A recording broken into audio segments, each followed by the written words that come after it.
Welcome back to The Yarn, and we have Anja Pannek from the Mortgage and Finance Association. Now, Anja, how long have you been doing this job for? So I've been the CEO of the MFAA now just over 2 years. It's definitely not been a dull ride, I can tell you that, with the environment that our members have been operating in over the last 2 years. Yeah, and for the uninitiated, why don't you tell us a bit about mortgage broking and a bit about the association? Sure, absolutely. So the MFAA is the peak industry body for mortgage and finance brokers across Australia. So we represent over 15,500 mortgage and finance brokers. Our approach also encompasses membership of lenders, aggregators, which are really important service providers to mortgage brokers, other service providers. So we actually have a whole of industry approach. And what we look to do is advocate and promote the work that mortgage brokers do. A statistic that I talk about that comes from MFAA research, which sometimes still surprises people, is that almost 75%, in the most recent quarter, it was 73.7% of Australians use mortgage brokers to facilitate mortgages in this country. And that is something that's seen phenomenal growth over the last 4 or 5 years. If you wind back 5 years ago, it was only 55%. So it's a proposition that is just resonating with homeowners, with first homeowners, which I know that we're keen to talk about as well. It's just so resonating with Australian borrowers. So 15,000, did you say? Yeah, we've got over 15,000 members. We think there is probably close to 20,000 brokers in Australia. So it's a very big industry, very dynamic industry as well. Okay, so the average mortgage broker would sit down in front of a client, and what would they do for that person? The first thing to recognise is, so a mortgage broker works in the best interests of their client. This is a heavily regulated industry. It's regulated in terms of responsible lending, mortgage broker best interest duty, management of conflicts, and also remuneration. So the first thing that a mortgage broker does is tries to understand the very unique nature of a borrower's circumstances. What are they looking to get out of financing? And then what they do is they work with their client to recommend products. Mortgage brokers on average have access to a lender panel of somewhere between 30 to 60 lenders. They'll do an individual needs analysis and then make recommendations for a number of products for the client to decide on. It's then for the client to decide whether or not they'd like to proceed. And if they choose to, what the mortgage broker does is does all the heavy lifting. And for all the listeners to the podcast, you know what it's like when you work for your mortgage broker. They'll help you get all your documentation together. They will deal with the lender. They will deal with credit. And they'll look to make the process as smooth for you as possible. Now, that's the mortgage broker dealing on the transaction side. But what we know, in particular with what we've seen with the economy and interest rates over the last 2 to 3 years, is that mortgage brokers do so much more than the transaction. They've worked with borrowers around repricing. Repricing is actually the number one strategy that mortgage brokers undertake with their clients before they seek a refinance. If you've already got a mortgage, they play extremely heavily in terms of financial literacy and education. In particular with the first homeowners who don't understand what it entails coming into the market, managing a mortgage, what's required. And in addition to that, what we've found with challenges around refinancing and serviceability, brokers work very closely with their clients as well around, hold on, let's have a look at your household budget. What can you do to be in the best possible position to refinance? All of these things are incredibly valuable, whether you're trying to get into the market, you want to refinance, or you're just busy and you're looking for someone to help you out. So when a person goes through their process and they decide which loan they want to go with, how does that broker then get paid for their work? This is a really important part of the mortgage broker value proposition. So the way that mortgage broker remuneration works in Australia is the lender pays the broker. And that's important to note because what it does is it makes access to using a broker really accessible. There's no cost to the consumer overall. Now, the important thing about this is that The commission that a broker receives needs to be disclosed, so it's fully transparent. Nice. And I spoke earlier around the regulations that sit around remuneration. So the way a broker gets paid is they receive upfront a value of the economic value of the loan, upfront economic value from the lender, and then an amount ongoing while the loan is on foot. And there are control mechanisms. If the loan discharges early, all of the broker's commission is toward back.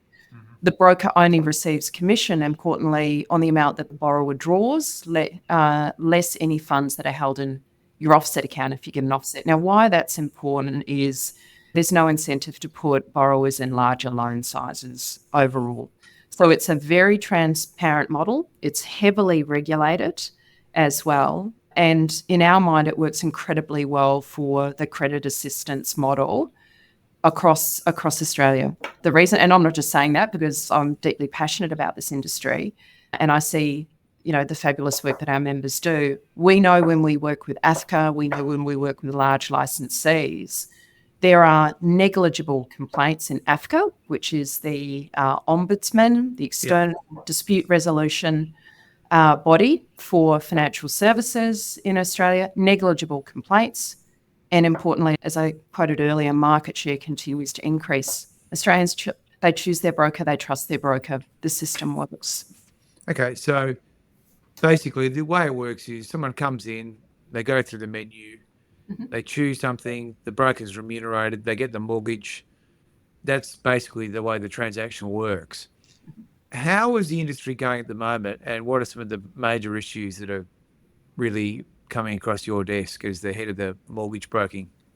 So I think our members have really seen challenges that have been brought to light with changes in the economy. And if you look at just the sheer level of refinancing that has happened across Australia as a result of, 1.2, 1.3 million borrowers moving from those ultra-low fixed rates to variable rates, some of the biggest challenges our members have found is the ability to help their clients refinance in the current environment. We are getting mortgage prisoners. We're getting instances of borrowers. So what's a mortgage prisoner? Yes. I'll go back. So a mortgage prisoner, so you are meeting the requirements of your current mortgage with your lender. You're paying all your interest, but what you know is that you can actually you'd like to move to another lender. Now, what that lender's going to do is they're going to look at the interest rate that they would apply, and they're going to add something called the serviceability buffer, which is an APRA, the prudential regulators, layer on top. So if you're paying 7 at the moment, 3% on top leads you to a 10%. They're going to assess whether or not you can actually pay their mortgage at 10%. Now, they'll say, no, you can't, even though, and this is why it's called a mortgage prisoner, you'd be in a better situation if you move to a lender. You might be able to get, say, a 6% interest rate. The thing is, you're already servicing at 7. Why can't you service this at 6? We are getting instances of this happening across Australia. So consumers, borrowers who would be in a better position, but they're actually locked with their current lender because they don't meet assessment criteria. And a large degree of that is due to the regulatory construct, in particular, the serviceability buffer. So that's absolutely one challenge that we're finding. There is allowance within the relation for lenders to assess using a 1% buffer, but we're finding it's only being applied in relatively strict circumstances. And one of the things we've advocated for a lot at the MFAA is broader base use of the 1% buffer by lenders, and we're starting to see some movement. So I think that's something that's absolutely a key issue overall. The other thing that we're seeing in the current environment is, and this goes down to where we are in 2024, the discharge process. So if I'm thinking forward to 2025, I don't know I'm not an economist, I don't know what the interest rate environment is going to look like, but hopefully there will be changes. People will look to refinance. What we've found is that the discharge process for a home loan takes as long as what it did 4 or 5 years ago. So we really haven't seen material change in this space, despite the fact that the ACCC did a review of the home loan process in 2020. So there's a number of things in that space we're really advocating for. In Yeah. 2024, why don't we have a mandated 10-day discharge time period? Why don't we have a mandated standard discharge form? There's a whole lot of things in that space that ultimately our members are calling out for that would make things easier for their clients. Okay, so let's pick up this serviceability buffer issue. And Mhm. I think for someone that hasn't been living and breathing these mortgage rule issues, effectively it means that there is a 3% buffer put in place when someone goes to seek a mortgage. And I guess the debate has been around whether that's a prudent measure or whether that is overly risk averse, given that the 3% buffer applied when the official cash rate was 1%, and now the official cash rate is over 4%. And as an example you just gave, they may be creating mortgage prisons, but it may also be knocking out first home buyers from getting that elusive first mortgage. So where does this rank for your membership at the moment of 15,000 mortgage brokers? Is this one of the major issues that is coming up? So we went out to our members in preparation for the Senate inquiry into home ownership, and they called out the buffer as the number one challenge for first homeowners Right. in the current environment. And they saw opportunities to have the buffer and the way the buffer is set to promote home ownership reviews.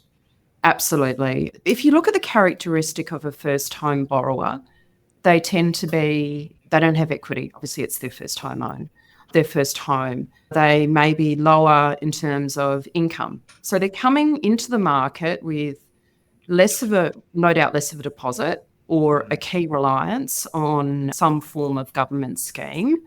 They'll tend to have a higher loan to value ratio. And then in addition to that, they're then being assessed at the current interest rate plus another 3% on top. So they just seem to have headwinds put in front of them outside of the broader headwinds around just access and property prices. So home ownership it really underpins so much of what is important to Australians. It really does. And through the lens of promoting greater home ownership, there really does need to be a look in our mind at opportunities to adjust the regulatory settings to promote first home ownership. I do know that the regulatory settings, the APRA buffer, and a number of the responsible lending environment, which we do think fit for purpose, has placed Australia in a good position. So we are, it is in a good position, but the challenge I think we're trying to solve for is home ownership, quite specifically. So how does the buffer get addressed? And we're not talking about undoing the financial stability that's created more broadly. I think application of the buffer always needs to be considered in context of credit risk policy, responsible lending, and the broader regulatory framework as well. So it's not just in isolation. And it was everything, given the cycle we're in and the cycle that we're going through from an economic perspective. I think we should always consider what are the learnings and what needs to change. Nothing should ever be set in stone, especially when it comes to something that is so highly valued in this country. So your position is that the buffer should be dynamic, is that right? Yes. As part of our submission, we outlined the concept of the dynamic buffer, and I'll just explain some thinking on that. So, the buffer at the moment is 3%. It was adjusted by APRA a number of years ago up, but it hasn't moved. So, should it still be 3%, or should it actually start to decline as interest rates hit their peak? When interest rates are lower, should the buffer be higher? That is one consideration. So, yes, cash rate, but how do other economic factors and indicators of financial stability flow in to that assessment by APRA? And I think how APRA does that modelling and reassesses a buffer that is fit for purpose, that's actually fit for purpose for first homeowners, is going to be real as well. I mean, APRA would say that their mandate is to eliminate risk from the system. And they would say that it's a in their own language, broad-based measure that doesn't take into account first home ownership and other things like that. Now, we might say in the Liberal Party, look, we think the first home ownership is really important, so we want that to be part of the decision-making process.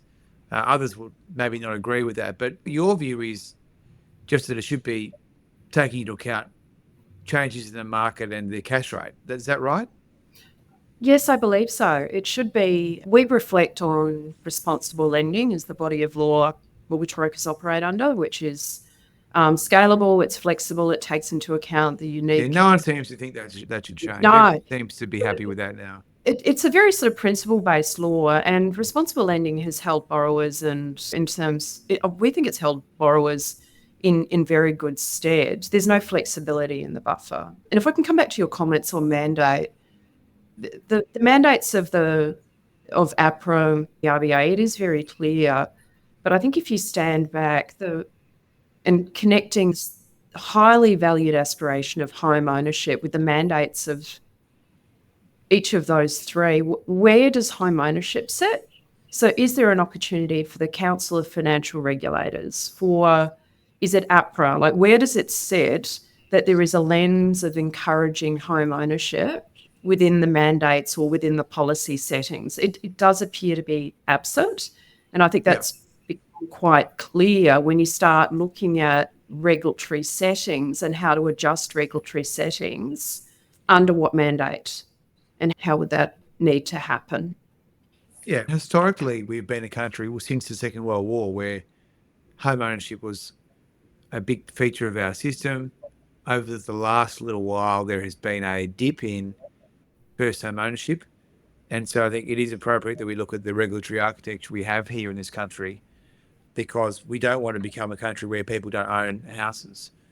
So, okay, so that's your view on the serviceability buffer. What else could be done to solve the housing crisis in your view? So we've got some ideas on capital risk weights as well. And just to explain what I mean by that, banks are required to hold capital for every dollar they loan. The characteristics of a first home owner are typically they have a higher LVR.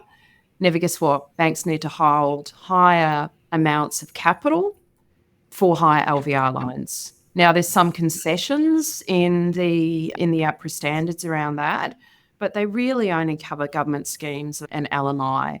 So the thing is, if you're a first-time owner and you're knocked out and you choose not to use LMI, then you're facing into a lending environment which is just another barrier. So I think looking at capital risk weightings is another important factor.